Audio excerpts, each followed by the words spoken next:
Have you both felt the Millie Bright crunch of a tackle?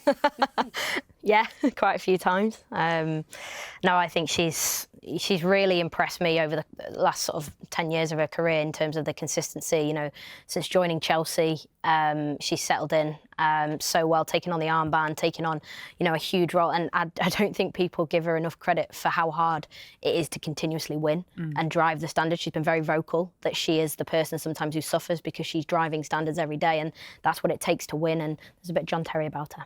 Yeah, and I wonder if you took Millie Bright out the team, whether they'd be standing again on the brink of another record in terms of unbeaten run in the WSL. They've already matched it with 33, could be 34 today, and she's very much a key part of that, isn't she? She is, yeah. I think just adding to Izzy, it's almost like it's been a lifestyle for her. She's had to sort of wear that responsibility, and it does also take its toll, because most other players have the ability to be quite selfish in the times they need to be, which you do as a professional athlete. And when you're in that role for such a long time as captain, you're always second to the team. So it's a huge task, and she's done it with huge respect from, I think, everyone in the game. And I think she does drive those standards that, for me, the reason Chelsea have been so successful is because psychologically they have that little bit extra than everyone else, where they just know the most important thing is winning at all costs. And we see them do that in so many different ways. Talking of a little bit extra, the ominous thing in what Sonia Bonpastor just said was about any time I change this team, the quality doesn't change, which, as you were alluding to with Manchester United, that's the real difference, right?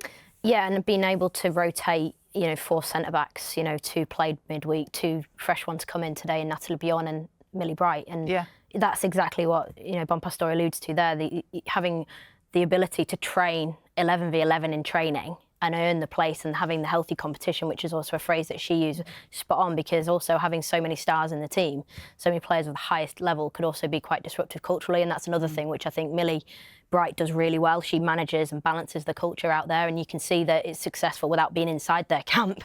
You can see it from the outside, and I think that's always healthy to see at a football club, and that's why they win. It's a record-breaking day for Millie Bright. She makes her 211th appearance in the WSL.